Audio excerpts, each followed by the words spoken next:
Kuna tatizo kubwa sana kwenye jamii zetu ambapo vijana au watu wenye umri mdogo, ninaposema hivyo yani mtu ambaye hauwezi kumuita, let's say tuongee labda 60 under na wakati mwingine hata 50 under au kutoka 30 mpaka 55.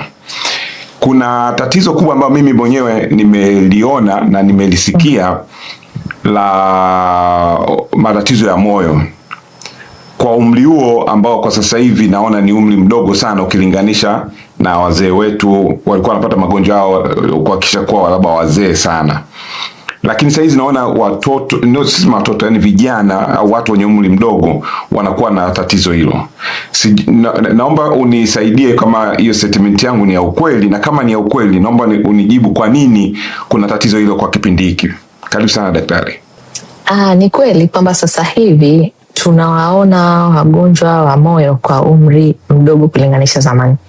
Zamani ilikuwa wanakuja in their 70s, in their 80s ndio wanakuja na matatizo ya moyo. Lakini sasa hivi unakuta late 20s, 30s, 40s ndio wanakuja na matatizo ya moyo.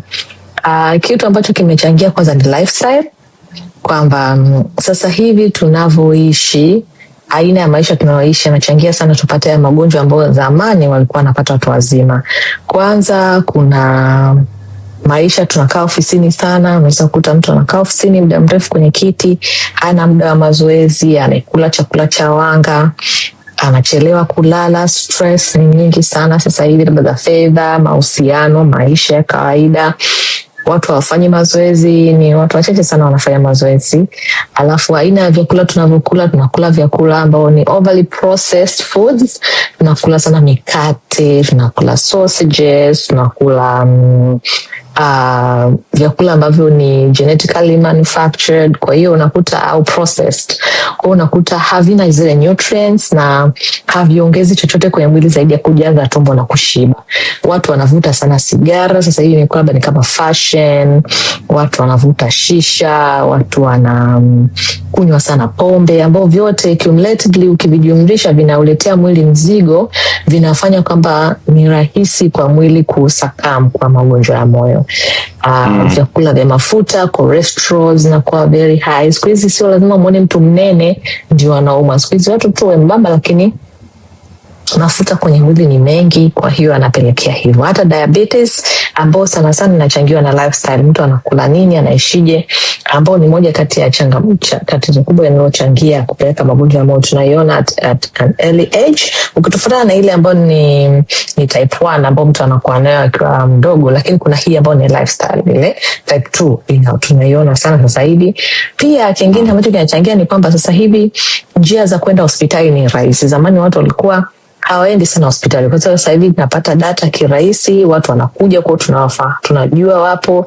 Lakini all in all, hata kama ni rahisi kujua watu wanaoumwa, pia aina ya maisha tunayoishi inachangia sana watu kupelekewa kupata haya magonjwa. Kwa hiyo vyote hivyo ukijumlisha ndio vinaongeza hii burden tunayoiona ya magonjwa ya moyo. Hiyo ni kwa watu wazima. Kwa watoto it's a little bit different. Kwa sababu kwa watoto ni kwamba either anazaliwa nalo, ana tundu kwenye moyo, au ana chemba hazijaungana, zimeungana hivyo, au unakuta watoto wale wa shule za primary au msingi, kwa sababu ya maisha tunayo, wakipata tonsils, wakipata magonjwa ya mfumo wa upumuaji wasipotibiwa vizuri, ambao baadaye wadudu wale wanapelekea kuathiriwa hadi na milango ya moyo, kwa sababu ile protini ya wale wadudu ni sawa na ile ambao askari wa moyo wanapigana. Kwa unakuta baadaye mtoto anapata, vijana, watoto wa umri mdogo, especially adolescents, anapata kitu kinaitwa rheumatic heart disease.